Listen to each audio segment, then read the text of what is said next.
మాఘపురాణం 12వ అధ్యాయం పుణ్యక్షేత్రములలో మాఘస్నానము.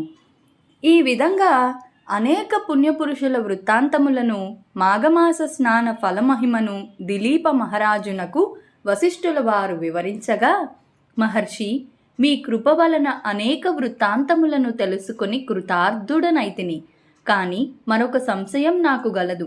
అది ఏమనగా, మాఘమాసమందు ఏ ఏ తీర్థములు దర్శింపవలెనో సెలవివ్వండి అని వినమ్రుడై కోరగా, వశిష్ఠుల వారు మరల ఇట్లనెను. దిలీప మహారాజా, మాఘస్నానములు చేయుటయందు ఆసక్తి గలవారలకు ముఖ్యమగు తీర్థ మహిమల గురించి వివరించెను. శ్రద్ధగా ఆలకింపుము. మాఘమాసంలో నదీ స్నానం ముఖ్యమైనది. మాఘస్నానం చేయక తీర్థములు సేవించిన చాలునని అనుకొనుట అవివేకము. ఎందుకు అనగా, మాఘమాసంలో ఏ నదిలోని నీరైనను గంగ నీటితో సమానము. అందుచేత మాఘమాసంలో నదీ స్నానం సర్వపాపహరమైనది, ఆవశ్యకమైనది కూడాను. అటులనే ప్రయాగ అతి ముఖ్యమైన క్షేత్రం. ఈ భరతఖండములో అతి ప్రధానమైన గంగానది సముద్రంలో కలియు చోట మాఘస్నానం ఆచరించిన 7 జన్మలలోని పాపములు సహితం హరించును. మాఘమాసంలో నదీ స్నానంతో బాటు విష్ణు దేవాలయములు, మహేశ్వరాలయములు మొదలగు 360 పుణ్యక్షేత్రములు దర్శించిన ఎడల గొప్ప ఫలం కలుగుటయే గాక మరల జన్మ అనేది కలుగదు.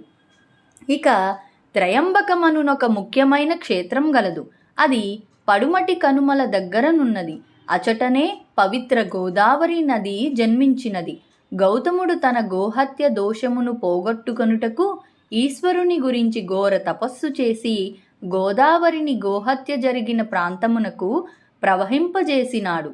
అదియునుగాక మాఘమాసంలో గోదావరి యందు స్నానం చేసిన ఎడల సకల పాపములు తక్షణం హరించిపోవుటయే గాక ఇహమందు పరమందు సుఖపడుదురు.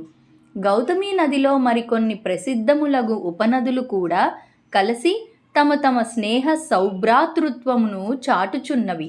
అటులనే పరంతప అను ఉపనది ప్రవహించే చోట కూడా శివుడు లింగాకారముగా వెలసి ఉన్నాడు. దానికి ఆవలగా ప్రభావం అను క్షేత్రం గలదు.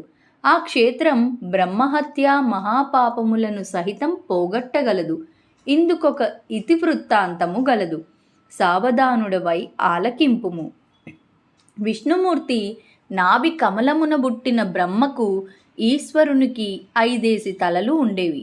ఈశ్వరునకు పంచవక్త్రుడు, త్రినేత్రుడు అనే పేర్లు కూడా కలవు కదా. బ్రహ్మదేవుడు నాకు 5 తలలున్నవి, నేనే గొప్పవాడని అనగా, నాకు 5 వలలున్నవి, నేనే గొప్పవాడనని శివుడు వాదించాడు. ఇద్దరూ గర్వముతో వ్యవహరించినందున చిలికి చిలికి గాలివానవలే వారిద్దరి మధ్య కలహము పెద్దదయ్యెను. కడకు ఇద్దరూ యుద్ధము చేయగా శివుడు బ్రహ్మ యొక్క 5వ తలను నరికివేసెను. వెంటనే శివునకు బ్రహ్మ హత్యాపాతము చుట్టుకున్నది.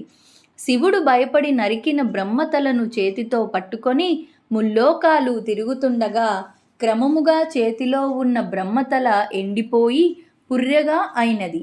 ఈశ్వరుడు ఆ పుర్రెతోనే భిక్షమడుగుచూ భూలోకానికి వచ్చాడు. ఈశ్వరుడు సహజంగా అందమైన వాడు. అతడు భిక్షాటనకు వచ్చి భిక్షాందేహి అని అనగా, గృహిణులు భిక్ష పట్టుకొని గుమ్మం కడకు రాగా శివుని మోహనాకారమును చూచి మోహితులై భిక్ష వేసి శివుని వెంట పోవుచుండిరి. ఈ విచిత్రమును మునీశ్వరులు చూచి కోపం కలవారై తమ భార్యలు శివుని వెంట పోవుట సహించలేక ఈతనికి పురుషాత్వము నశించుగాక అని శపించెను. ఈశ్వరుడు చేయునది లేక జారి కింద పడిపోయిన ఆ లింగమునందే ఐక్యమైపోయినాడు. అటుల లింగాకారంగా మారినందువలన ఎనలేని తేజస్సుతో ఆ లింగము ప్రకాశించుచుండెను. 1,000,000 సూర్యుల తేజస్సు కలిగి ప్రళయం సంభవించునా అన్నట్లు భయంకరంగా నుండెను. అప్పుడు బ్రహ్మ విష్ణువు శివుని వద్దకు వచ్చి వాని నోదార్చి ప్రయాగ క్షేత్రం వచ్చిపోయి అచట శివునికున్న బ్రహ్మహత్యాది పాపములు పోయి ఆ విధంగా భూలోకమునకు వచ్చిన శివుడు అప్పట్నుండి లింగాకారంగా మారినందున భక్తులు ఆ లింగమునే పూజించుచు శివ సాన్నిధ్యము పొందగలుగుచున్నారు. మాఘపురాణం 12వ అధ్యాయం సంపూర్ణం. జై శ్రీరామ్.